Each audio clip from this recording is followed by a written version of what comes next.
My name is Tara. I'm 33 years old, living in Seattle with the man I once believed was the perfect husband.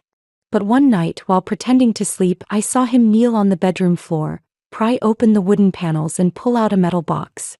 Inside weren't keepsakes or ordinary documents, but fake passports, a thick stack of cash and countless photos of women with the same brown hair as mine. My heart pounded, my mind went blank. The man who had slept beside me for the past 6 years. Who was he really? And what had he done to those women? Have you ever trusted someone completely only to discover it was all a facade? Leave a comment and share your story with me. Don't forget to like and subscribe to the channel so we can continue this journey together. Because right after this, I'll tell you what turned my marriage into a living nightmare. From the outside looking in, my life resembled a perfectly painted picture. A 33-year-old woman with a steady career, a reliable husband, and a warm home in Capitol Hill, Seattle. My work was anything but easy. As a marketing director at a major tech company, I was constantly under pressure, juggling endless presentations, dry numbers, and multi-million-dollar contracts. Yet I felt proud because I had built it all with my own hands, not through luck or connections. And every night I believed I had a place to lay down my burdens, someone who would listen, share, and comfort me. That someone was Ethan. Tall, with a gentle smile and bright eyes, he radiated warmth that made people naturally trust him. Our 6 years of marriage passed peacefully. He never raised his voice, never left me alone in difficult moments. Every morning he woke half an hour before me, brewed coffee, set it beside warm toast, and kissed my forehead before heading to work. Many times I thought, I'm truly lucky. My friends often said I was the model of a successful and happy woman. We had a small ritual that I once cherished as proof of his tenderness. Every night at exactly 9 o'clock he would bring me a cup of chamomile tea. Never early, never late, as if his body clock was programmed for that moment. The tea was always in my favorite sky blue ceramic mug with a spoonful of honey, enough sweetness to linger on the tongue. I would often still be at my desk, eyes glued to the laptop screen, when his warm voice would sound, "You've worked all day. Drink some tea, then get some sleep." At first I saw it as a sweet gesture. Gradually, it became a ritual, a rhythm I thought my daily life couldn't exist without. I even bragged to my friends. He notices every little detail. And I believed it, believed completely, as if his kindness was an unquestionable truth. But a few months ago I started noticing strange things. At first it was only a vague feeling. After drinking the tea I would fall asleep unusually fast. Normally I struggled to sleep, needing to read a few pages, check my emails, or scroll through the news before dozing off. But now, a few sips and my eyelids grew heavy, my body dragged down by something invisible. I couldn't remember the exact moment I drifted off. All I knew was that in the morning my head felt like lead and my memory came in fragments. At first I told myself it was work stress. The Morrison campaign, a major project my company was handling, was in its final stretch, forcing me into late nights that drained me physically and mentally. That explanation made sense, so I clung to it. And when I complained, he simply smiled softly. "You've been working too much. Your body is telling you to rest." Those gentle words reassured me briefly, but the doubt still lingered like a wound that wouldn't heal. The oddities didn't stop there. I began noticing small details, so small most people wouldn't care. My laptop would be neatly shut in the morning, even though I remembered leaving it open. My handbag sometimes shifted, the papers inside shuffled. Once, when I touched my computer, it was still warm, though I was certain I had turned it off the night before. The thought made my pulse quicken, but I brushed it aside. Maybe I forgot. Maybe he was just checking my email.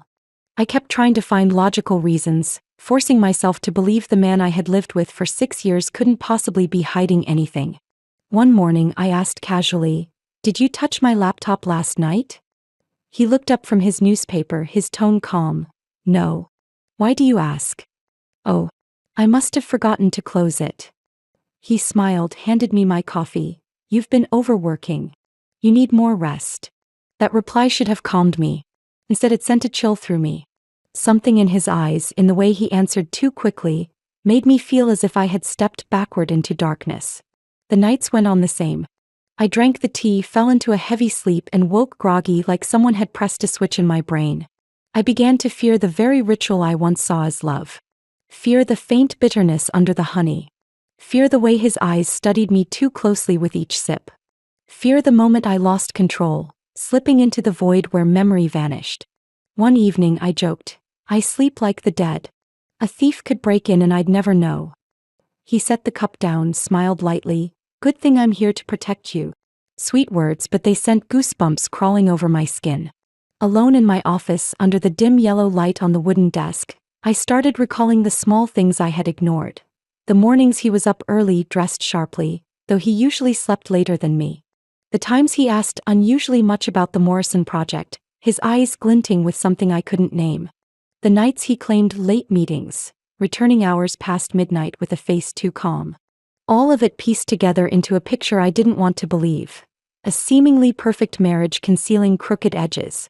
And the more I tried to reassure myself, the more I felt I was inching toward a dangerous line, where one small detail could shatter 6 years of trust.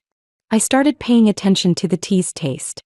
Still chamomile, still that pale golden glow in the familiar blue mug. But lately, with every sip, I detected something different. At first, I thought it was a new honey or that fatigue had made my tongue sensitive. But the bitterness clung to my throat, refusing to wash away with water. A faint, lingering taste, as if something didn't belong there. One night, I lifted the cup, watched the liquid shimmer under the lamp, and shivered. He sat across from me, a gentle smile on his lips, eyes fixed on my every move. When I touched the cup to my lips, his gaze flickered, then lowered as if to hide something. I couldn't explain it, but instinct screamed. There was something in that tea. The next evening I decided to test it. I pretended to drink, holding the liquid in my mouth, then discreetly swallowing enough to convince him. The rest I spit into a tissue in the bathroom. My tongue still picked up that faint bitterness, confirming my suspicions weren't baseless. But suspicion wasn't enough. I needed proof. I needed to see with my own eyes what happened when I sank into that unnatural sleep. All afternoon I couldn't concentrate on work. I rummaged through my drawer, pulled out an old phone and checked its camera and memory. That night, when Ethan prepared the tea as usual, I secretly placed the phone on the vanity, angling the lens toward the bed. "You should drink this, chamomile helps you sleep better." He set the cup down beside my laptop, his eyes as gentle as always. I smiled, forcing myself to look calm. I took a few small sips, letting the liquid brush my tongue. The bitterness came back, sharper than ever. Minutes later, my body grew heavy. I lay down on the bed, breathing evenly, pretending to drift off. My heart raced, my palms drenched in sweat. I heard his footsteps approach, then stop at the bedside. The moment stretched like a century. He softly called my name, then lightly touched my shoulder. I stayed still, unresponsive. Then I felt his hand brush my hair aside, his finger lifting my eyelid to check. I used every ounce of strength to keep my pupils steady. For a few seconds he said nothing, then he smiled. That smile wasn't the familiar one from each morning. It was cold, calculating, making my whole body recoil. I heard the scrape of a chair, the snap of a bag zipper. My heartbeat pounded as he began rummaging through my things. The shutter sound of his phone clicked over and over. ID cards, credit cards, my company badge. Then he moved to my desk, opened my laptop with practiced ease, typing in the password without struggle. The night was thick around me as I lay motionless, listening to the sound of keys, the clicks of screenshots, and his voice as he made a call. I strained to catch every word. His tone changed, lower, sharper, carrying an accent I had never heard before. "The timeline is still good. 2 weeks more and it's done. She doesn't suspect anything. The drug works perfectly. Yes, she's the next one. The next one." Those 2 words rang in my head like a death knell. I nearly stopped breathing, my body trembling, but I forced myself to look asleep. I heard him chuckle softly, pages rustling, then everything went still. When he finally left the room, I opened my eyes, tears spilling onto the pillow. I had once thought I knew everything about the man who had slept beside me for 6 years. But that recording, that scene, tore everything apart. The next morning after he left for work, I dared to check my phone. The images appeared. Him checking my eye reflexes, that chilling smile across his face. Frame by frame, he rifled through my bag, photographed bank cards, opened my laptop. My hands shook as I played the audio. His voice rang out clearly, words quick and sharp. "The timeline is still good. She doesn't suspect anything. The next one." My fingers went numb, my heart plummeting into an abyss. I could no longer dismiss it as exhaustion or imagination. The man I had trusted completely was hiding a dark truth.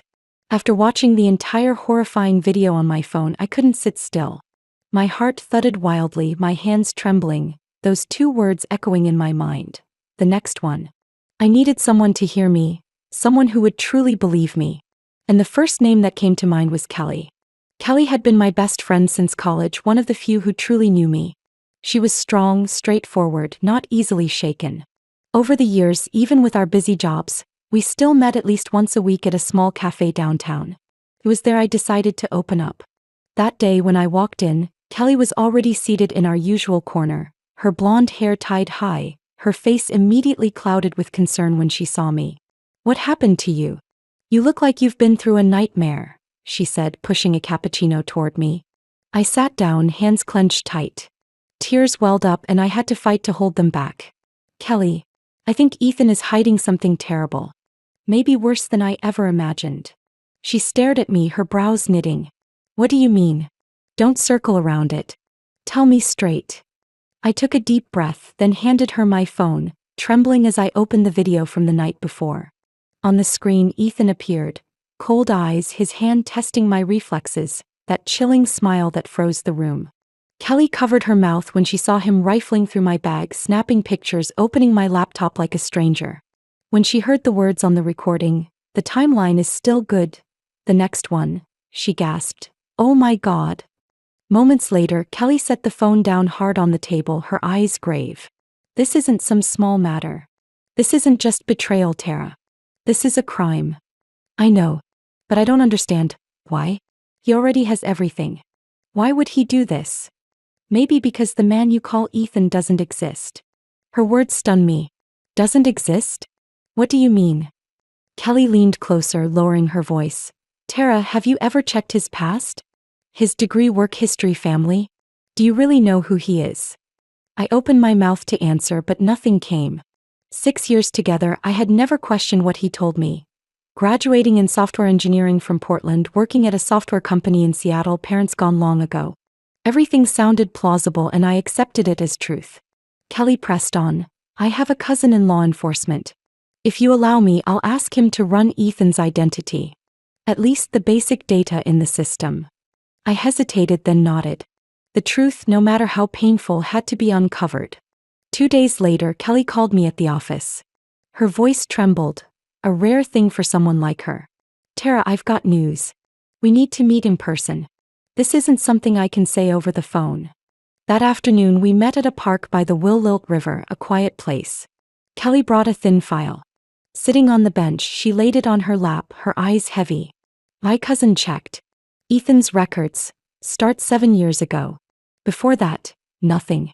No degree, no medical records, no driver's license, nothing. "That's impossible." He told me about his childhood in Portland, losing his parents, even showed me old photos.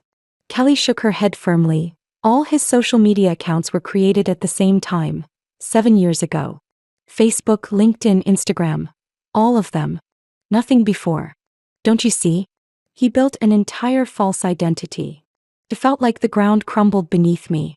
6 years I had lived with a man who didn't truly exist. Every memory, every promise, every comforting embrace. Possibly all part of a plan from the start. Tears spilled as I forced the words out. "Kelly, then who did I marry? Who's the man in my house?" She gripped my hand, warm but trembling. "I don't have all the answers, Tara. But one thing's clear. Ethan isn't Ethan. He built a fake life to enter yours. And from that recording, you're not his first victim." I listened to the wind rustle through the trees, my chest heavy as stone. The marriage I thought was my safe haven was nothing but a stage set with precision. And maybe I was only a temporary role in his dark script. That evening, as the last light stretched across the Willilt River, Kelly reached into her bag and pulled out more papers I hadn't seen before. She placed them on her lap, taking a deep breath before speaking in a weighted voice. "There's something else. I wasn't going to tell you yet, but you need to know now." I turned, gripping the bench, a chill running down my spine. Kelly slowly handed me a worn color printout of a news site, the headline bold across the top. "Seattle woman missing, Melissa Grant, 31." The photo made my heart stop. Melissa had long brown hair, bright wide eyes, a gentle smile. I stared so long I couldn't tell if it was her, or my reflection in the cafe window. We looked terrifyingly alike. Melissa went missing 2 years ago, Kelly continued slowly. Police found her home abandoned, belongings untouched, but her bank accounts drained. No signs of struggle, no leads on the perpetrator. I swallowed hard, forcing the words. But what does this have to do with me? Kelly flipped to another paper, a partial police report. The words "possible witness" stood out at the top. Beneath was a blurry security camera photo near Melissa's apartment. A tall man in a dark coat, head slightly bowed, but the face nearly made me drop the file. "Ethan," I whispered, my hands shaking violently. Kelly nodded, her eyes dark with worry. "My cousin got this from a former colleague at the department. They couldn't confirm the identity without solid evidence, but looking at it, Tara, do you still doubt?" My whole body felt like it had fallen into a void. I remembered the cold smile when he leaned down to check my eyes, the way he rifled through my things, and the recording with those words, "timeline," the next one. Everything overlapped, forming a horrific picture. "No way," I muttered, clinging to a fragile hope. Maybe it was someone who looked alike. Maybe it was coincidence. "Tara," Kelly cut in, her voice sharp but full of pity, "you have to face this possibility. Ethan, or whoever he really is, may have been the last person seen with Melissa." I buried my face in my hands, hot tears spilling out. Memories of happy days flashed by, now only veiled in lies. I thought of the dinners he cooked, the mornings he kissed my forehead. All of it suddenly felt grotesque, as if I had unknowingly lived with the kind of man the press called a ghost. Kelly placed her hand on my shoulder, gentle but firm. "If Melissa truly became a victim, then I'm afraid you might be next on the list." Her words cut like a knife straight to my chest. I thought of the stack of photos in the metal box. Faces of strange women, brown hair, similar ages. Maybe it wasn't coincidence.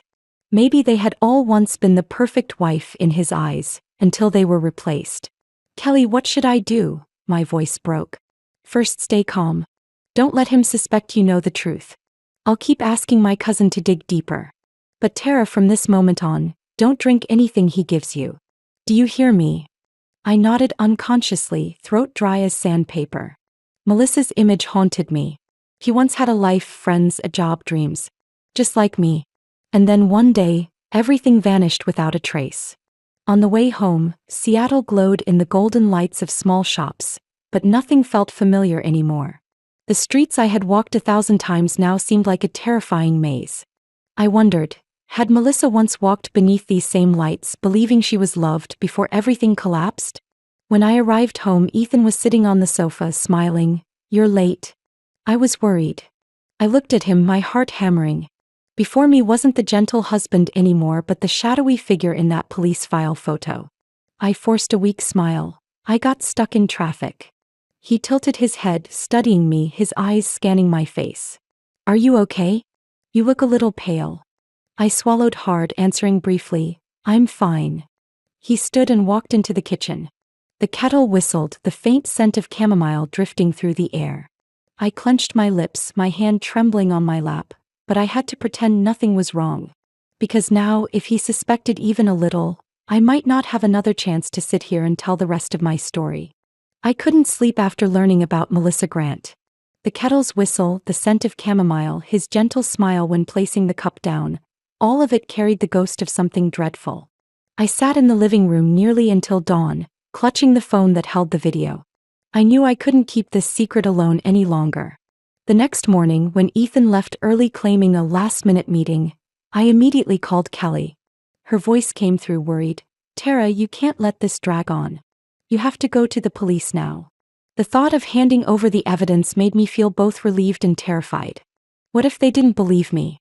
What if Ethan found out I had betrayed him? But when I thought of Melissa, of the faces in that stack of photos beneath the floor, I knew I had no other choice. Kelly was already prepared. She texted me an address and said I needed to meet someone. Special Agent Mark Lawson of the FBI, who had once worked Melissa's missing person case. I took a taxi to the federal office in downtown Seattle. The whole ride, my heart pounded as if it would tear through my chest. Mark Lawson appeared, tall, graying, eyes sharp but not unkind. He extended his hand as I entered the small conference room where only Kelly, he and I Saturday. Tara, I've heard a little from Kelly. But I need to hear it all from the beginning. I shakily handed him my phone. The blue glow from the screen reflected across his face, growing tenser by the second. When the audio hit those words, timeline, and the next one, Mark froze, gripping his pen tightly. It's him, he murmured. I looked up, my voice trembling. You know him? In FBI records he's not Ethan Mitchell. His real name is Victor Dane. An international criminal we've tracked for years. He targets women with solid careers, earns their trust step by step, then drains their assets, their identities, and finally vanishes. We believe he's tied to at least 5 deaths, including Melissa Grant. My entire body went cold. My lips moved without sound. Kelly squeezed my hand tightly, keeping me from collapsing. Mark opened a thick file laying out photos. I saw the faces of 3 other women, each from a different city, all disappeared without a trace. They shared the same look, confident, successful. He continued, the thing about him is he never leaves a direct trace. Everything is prepared in advance.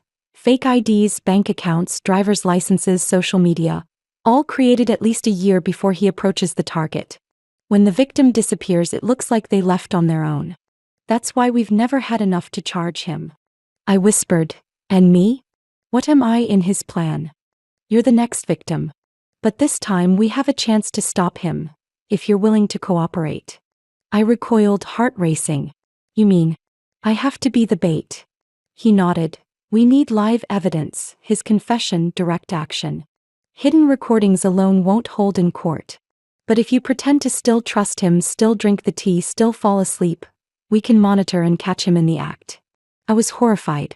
The thought of continuing to act normal around the man I once loved, a man who might have killed Melissa, made me shiver.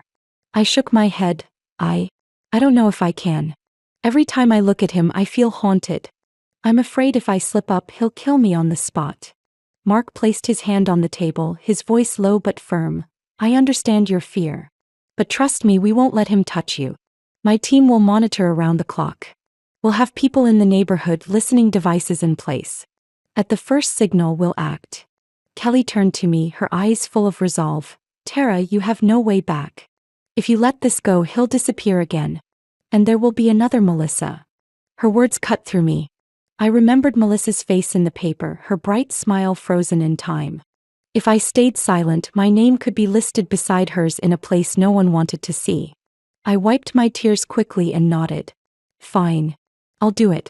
But I need one promise. I won't have to die for you to get your evidence. You won't die. I promise. We began laying out the plan. I would keep drinking the tea as usual, but in reality sip only a tiny amount so I wouldn't pass out. They would plant listening devices in the bedroom and living room. I had to make sure Ethan believed everything was the same as always. That night, the house on Capitol Hill was cloaked in silence. Every detail felt frighteningly familiar. The soft whistle of the kettle in the kitchen, the faint chamomile scent drifting through the air, Ethan's footsteps steady toward the living room. I was on the sofa, laptop open in front of me, but my eyes were locked on the sky-blue ceramic cup in his hand. He set it on the table, tilting his head with that familiar gentle gaze. I added extra honey tonight. It'll help you sleep better. I pressed my lips together, forcing a smile. Thank you. My fingers trembled as I lifted the cup. I brought it to my lips, letting the golden liquid brush my tongue. The faint bitterness returned. I pretended to take more sips, then sighed softly as if growing drowsy. Ethan sat opposite me, watching every move, his eyes lighting up as my eyelids began to droop. Tough day, wasn't it? His voice soothing. I faked a long yawn. Yeah, I think I'll head to bed early. He reaching for the empty cup. I'll take care of this. You go on up first. I climbed the stairs, making sure my steps wavered. Once the bedroom door closed, I collapsed on the bed, my heart pounding so loud I could hear it echo. Every sense was so heightened I could hear the ticking of the wall clock. About an hour later, his footsteps echoed in the hallway. I quickly lay down, pulled the blanket up, and forced steady breaths. The door creaked open, hall light spilling in. He lingered for a long moment, whispering, Tara, are you asleep? I stayed silent. He came closer, placed his hand on my shoulder, then lifted my eyelid to check. I summoned every bit of strength to keep my eyes still. He smiled, that same cold, calculating smile I had seen in the video. He walked to the corner of the room, knelt on the wooden floor, and pried up the panels. The wood groaned in the quiet night. From the hidden compartment he pulled out the metal box, opening it with practiced ease. The flashlight from his phone lit up the inside. A stack of fake passports, thick bundles of cash, and then a small glass vial filled with clear liquid alongside a brand new syringe. I heard him muttering under his breath as if reassuring himself, "This time it'll be perfect. No more mistakes." My hand shook violently as I reached for the bedside lamp switch. I flicked it 3 times in a row. The blinking light in the darkness. The emergency signal I had agreed on with Agent Mark Lawson. Ethan closed the box, slid it back into place, then moved toward the bed. I squeezed my eyes shut, every muscle tense. He sat on the edge, his cold hand brushing through my hair, his whisper close against my ear, "Thank you for trusting me. But this is the end." I heard the snap of the syringe cap coming off. His breath touched my cheek, my hair shifting from it. The moment the needle grazed my skin, the front door suddenly burst open. Shouts filled the house. "FBI! Don't move!" Footsteps thundered across the wooden floor, flashlights slicing through the hallway. Ethan jolted, his face shifting from calm to panic. Before he could react, the bedroom door slammed open. 4 agents stormed in, guns drawn. "Drop the weapon now. Hands on your head." For a split second Ethan froze, then spun around, syringe still in hand. I screamed, rolling off the bed to avoid him. One agent lunged, tackling him to the floor. The syringe flew, clattering under the table. He roared, his voice stripped of any tenderness. "You don't understand. I've been planning this for a year. She's just one link in the chain." 2 agents twisted his arms behind his back, snapping the cuffs onto his wrists. He thrashed, eyes blazing with hatred fixed on me. I crouched in the corner, shaking uncontrollably. Mark Lawson entered moments later, his face cold but his gaze reassuring as it landed on me. He signaled for an agent to collect the metal box, the vial, and all the documents inside. "His plan ends here," Mark said firmly. I clutched my chest, gasping, tears streaming down my face. In that moment I felt terror beyond words, and a relief I had never known. For 6 years I thought my life was calm, but it had been smothered in lies. And now that veil had been ripped apart. Ethan lay pinned on the floor, hands cuffed behind him. But instead of panic or begging, he laughed. A low, steady laugh that sent shivers crawling over my skin. "You think it's that easy to catch me?" He lifted his head, eyes gleaming with defiance. "I've been preparing for this a long time." Mark Lawson stepped forward, gun still trained on his temple. "Shut your mouth, Dane. This time your game is over." Ethan, or rather Victor Dane, looked straight ahead, his voice eerily calm. "You're fools. I never work alone. And all the digital evidence, you think it still exists? It's been wiped remotely. Right this second." An agent bent down, checking the phone confiscated from him, his face tightening. There was indeed a data transmission before the block. He connected to an outside server. Mark clenched his jaw but kept his voice steady. "Even if the digital trail is gone, we have the metal box, the fake passports, the cash, and his own confession. That's enough to end him." Victor chuckled again. "You don't understand. There are far more important things. I never put everything in one place. And," he tilted his head, scanning the room with sly eyes, "I still have cards you'll never expect." A chill ran through me. That smile wasn't of a man defeated. It was of someone certain the game wasn't over. Just then, an agent near the door, I remembered his name, Collins, the one who had been with the FBI team since they entered, suddenly lifted his gun, turning it on his teammates instead of Victor. "Everybody freeze." Collins shouted, the black Glock aimed directly at Mark. My mouth fell open, my mind spinning. Collins, the same man who had nodded to reassure me earlier, was now the traitor. "Collins!" another agent yelled. His teeth clenched, his voice heavy. "I'm sorry. But I can't let him go to prison. You don't understand." Victor tilted his head, smiling smugly. "I told you. I never walk alone." Mark raised a hand, keeping calm. "Collins, you're out of your mind. Do you know who he is? How many women have died because of him? You want to be an accomplice to murder? Collins faltered for a second, but Victor cut in, his tone sweet and poisonous. Don't listen to them. Collins, you owe me. I've kept your family safe for years. If you don't act today, everything will be gone. You know I can. The gun in Collins's hand trembled, sweat dripping down his forehead. Don't push me. Mark's voice dropped, firm and steady. Collins, listen. He's using you like he's used every woman before. Do you want your daughter to grow up knowing her father helped a killer escape justice? Victor burst out laughing, the sound echoing like drills in my skull. Don't believe him. They'll never protect you, Collins. For a moment, Collins's eyes wavered violently, torn in two directions. Then he tightened his grip, shouting, Everybody back off. I pressed against the wall, my heart squeezed tight. The room was strung like a bow ready to snap. Victor, though cuffed on the floor, looked radiant with power, as if he was the one controlling everything. See, he said coldly. I'm always one step ahead. I gripped the bed frame, every nerve screaming. If the FBI didn't act fast, one shot could end it all. And I knew, even in chains, Victor Dane still held the upper hand. Collins, gun aimed squarely at Mark, hands trembling but eyes desperate. Victor shackled yet smiling like victory was his. I pressed my back against the wall, heart pounding hard enough to tear free. If a single bullet went off, it would all end in blood. In the chaos, my eyes caught the metal box on the table by the window. It was the evidence the FBI had seized, but Mark had deliberately left it visible as bait. I swallowed hard, gripping the blanket. An idea struck like lightning. If I could distract Collins even for a few seconds, it might be enough for the FBI to regain control. Taking a deep breath, I lunged for the box, yanking it up and throwing it onto the wooden floor. The metallic crash rang out, papers and cash scattering through the air. Collins flinched, spinning instinctively. In that fleeting second, Mark roared, "Take him down." Two agents moved instantly. One knocked the gun from Collins's hand, the other slammed him to the ground. A deafening gunshot exploded, the bullet embedding in the wall inches from my head. I screamed, collapsing to the floor, ears ringing.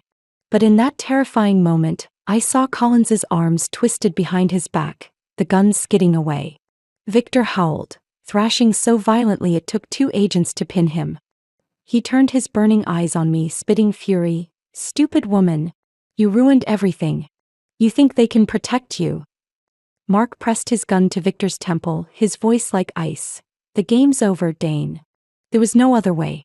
In less than a minute, both Victor and Collins were subdued, handcuffed, and dragged out of the room. I sat on the floor, arms wrapped around my chest, gasping for air as tears streamed down my cheeks.